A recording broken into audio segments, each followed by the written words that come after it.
Cheers and hello, my mates. It's your old pal Angus Quill MacGregor. It's been a while since I've been on Saturday morning story time live. It's quite a mouthful, isn't it? My producer Joey comes up with these long, complicated things, but there's a lot of turmoil in the world, a lot of worry, brink of war, and all of that.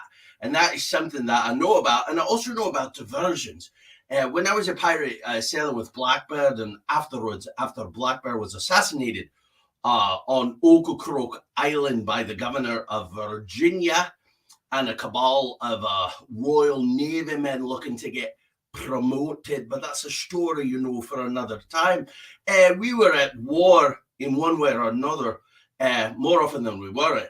Where I'm from, my uncle being the infamous outlaw Rob Roy MacGregor.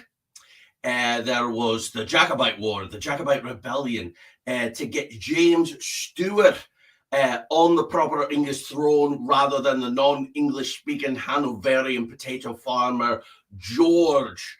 And you know where his line of succession led the world. But I'm not here to talk about war today, although it's in these poems a bit, but I'm more here as a diversion. So I hope that you'll enjoy this. It's not strictly just for children, but they're fun rhymes with fun words. And Lewis Carroll, of course, wrote Alice in Wonderland. So I have 3 poems for you today. Next week, I'm going to be reading his long poem, Hunting the Snark. It's a gentle rite of passage for your sons, for your nephews, cousins, maybe that are way younger than you, to have them go into the woods and hunt the snark.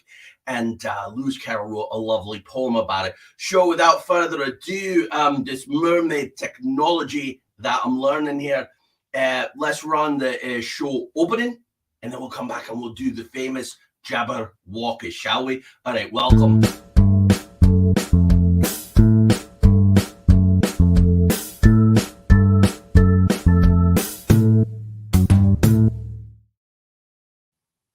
That's great. He got a little happy pirate captain going by there with the big book, and it looks like 2 flying raspberry and maybe lime pies. I don't even know what those are. I don't ask too many questions because I like to be asked back once in a while. All right, so here we go. Lewis Carroll wrote the famous Jabberwocky.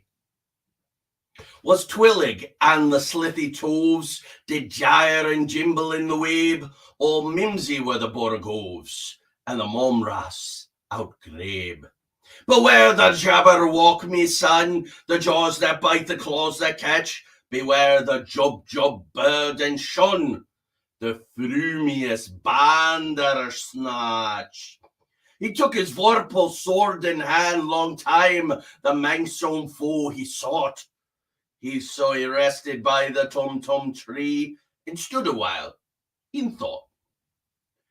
And his in uffish thought he stood, the Jabberwock with eyes aflame came lifting through the tungly wood and burbled as he came. 1, 2, 1, 2, and through the vorpal blade went snicker-snack. He left it dead, and with its head he went galumphing back. And hast thou slain the Jabberwock? Come to my arms, my beamish boy. O frabjous stay, Kalukale, he chortled in his joy. 'Twas brillig, and the slithy toes did gyre and gimble in the wabe. All mimsy were the borogoves, and the momras outgrabe. Get yourself a copy of that one and read it aloud with some vim, some verg, some vinegar. It's a lot of fun. Try to roll your R's with the frumiest bandersnatch. All right, the next one here, you may know this one as well. A little hint of Alice in Wonderland and that kind of thing, with kooky characters doing kooky things. This is the Walrus and the Carpenter. So here we go. The sun was shining on the sea, shining with all his might. He did his very best to make the billows smooth and bright. And this was odd because it was the middle of the night. The moon was shining sulkily because she thought the sun had got no business to be here after the day was done. It's very rude of him, she said, to come and spoil the fun. The sea was wet as wet could be, the sands were dry as dry. You could not see a cloud because no cloud was in the sky.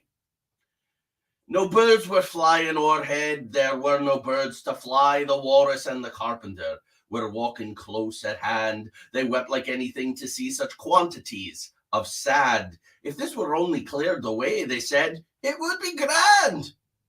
If 7 maids with 7 mops swept it for half a year, do you suppose the Walrus said that they could get it clear? I doubt it, said the Carpenter, and shed a bitter tear. Oh, oysters, come and walk with us, the Walrus did beseech. A pleasant walk, a pleasant talk along and bring the beach. We cannot do more than 4 to give a hand to each. The eldest oyster looked at him, but never a word it said. The eldest oyster winked its eye and shook its heavy head, meaning to say he did not choose to leave that oyster bed. But 4 young oysters hurried up, all eager for the treat. Their coats were brushed, their faces washed, their shoes were clean and neat. And this was odd because, you know, they hadn't any feet. 4 other oysters followed them, and yet another 4, and thick and fast they came at last, and more, and more, and more. All hopping through the frothy waves and scrambling to the shore. The Walrus and the Carpenter walked on a mile or so, then they rested on a rock conveniently low, and all the little oysters stood and waited in a row. The time has come, the Walrus said, to talk of many things, of shows and ships and sealing wax, of cabbages and kings, and why the sea is boiling hot and whether pigs have wings. But wait a bit, the oysters cried, before we have our chat, for some of us are out of breath and all of us are fat. No hurry, said the Carpenter, they thanked him much for that. A loaf of bread, the Walrus said, is what we chiefly need. Pepper and vinegar besides are very good indeed. Now, if you're ready, oysters dear, we can begin to feed, but no on us, the oysters cried, turning a little blue. After such kindness, that would be a dismal thing to do. The night is fine, the Walrus said, do you admire the view? It was so kind of you to come, and you are so very nice. The Carpenter said nothing, but cut another slice. I wish you were not quite so deaf, I hadn't asked you twice. It seems a shame, the Walrus said, to play them such a trick, after what we've brought them out so far, and maybe trot them so quick. The Carpenter said nothing, but the butter's too spread to thick. I wish for you, the Walrus said, and I deeply sympathize. With sobs and tears he sorted out those of the largest size.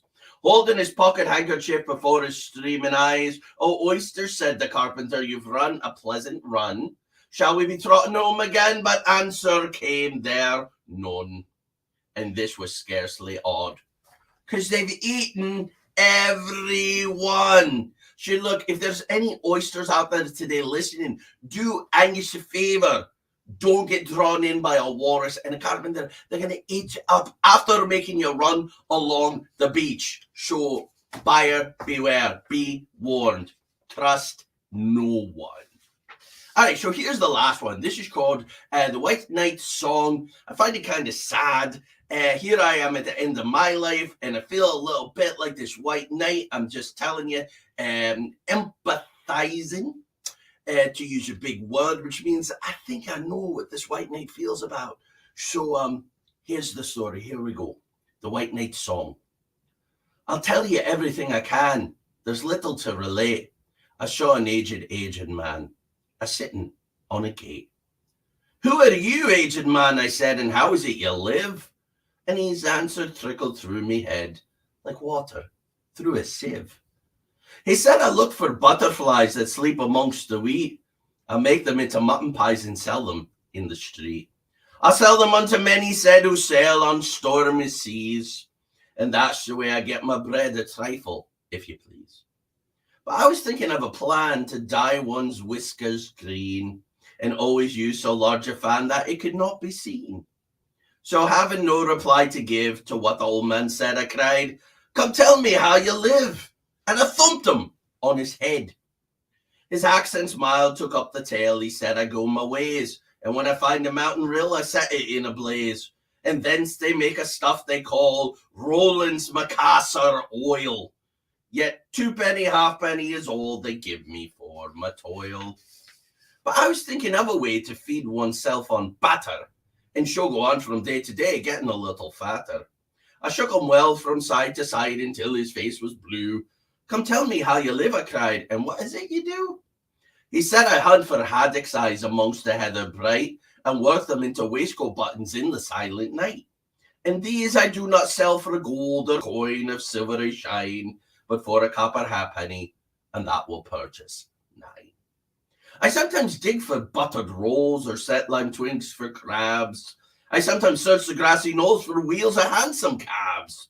And that's the way," he gave a wink, "by which I get my wealth.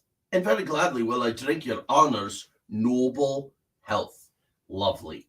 I hear him then, for I had just completed my design to keep the Menai Bridge from rust by boiling it in wine. I thanked him much for telling me the way he got his wealth, but chiefly for that wish that he might drink my noble health. I tell you right now, Scotlanders love to drink people's health. We'll drink it all night long, especially if the ale, the heather ale, is free. And now, if e'er by chance I put my fingers into glue, or badly squeeze a right-hand foot into a left-hand shoe, or if I drop upon my toe a very heavy weight, I weep, for it reminds me so of that old man I used to know, whose look was mild, whose speech was slow, whose hair was whiter than the snow, whose face was very like a crow, with eyes like cinders all aglow, who seemed distracted by his woe, who rocked his body to and fro, and muttered mumblingly and low, and as if his mouth was full of dough, who snorted like a buffalo that summer evening long ago, a-sitting on a gate. So there you have it. That's 3 poems by Lewis Carroll. Brilliant, whimsical, jabberwockical, frumious, bandersnatchical. We got some messages here. Let's see who's joining us this morning, chiming in. Angelina, good morning, lass. Chassie, hello. Linda, good morning. Good morning to you. Mark, hello. Thursday night was a Russian accent. This morning, Scottish. I don't know about any Russian accent. Never really heard of them. And don't know what that's about. My friend, maybe Joey, my editor, was up to some kind of shenanigans. He is this morning, and that's why he asked me to be here. "Oh, Angus, would you fill in for me?" So write in letters, write in emails, and say, "Joey, why don't you go do shenanigans more and give Angus a little more time in the story time." So, yes, these are great poems. Next week is Hunting the Snark. So, little bit of business. If you're interested in my story, which is an international story of intrigue with magic and magical objects, and the true story, other than trying to get James Stewart back on the throne, what Blackbeard and Samuel Bellamy, Benjamin Hornigold, James, Charles Vane, and Stede Bonnet were all really up to. You can read these lovely books here, The Cannon and the Quill. We'll all be Jacobites here. Princes of the World. This is mostly about my friend Samuel Bellamy. And this one here, How to Be a Proper Pirate. And this is mostly about, where the gentleman pirate Stede Bonnet came from. There's something hobo or something's making some kind of story up about Stede Bonnet. This flag means death. With Blackbeard's flag and all that business. You're going to get a true story, I think, here, although they may make you laugh a little more. So that is that. I'll see you next week, Lord willing, and saints be kind. And remember, may everyone love ye. And if they don't love thee, may God make them love ye. And if God can't make you love thee, let him turn their ankle, so that you may know him by their limping. Mr. Howie, welcome to you, sir. Mate, just about to get off, but thanks for joining on. Howie does a show. I have no idea really what it's about, but it's about Rift and travelers and beings. I don't know. Mark Eddie here is talking about speaking E.T. Maybe that has something to do with it. I don't all know, but it's a wide, magical, wonderful world. If you look past what the nobles, what the aristocrats are telling you. And remember, my friends, here's a little parting word for you after my toast. Demand more democracy in your democracy, eh? All right, you have a lovely day, and Angus will see you next week when we hunt the snark.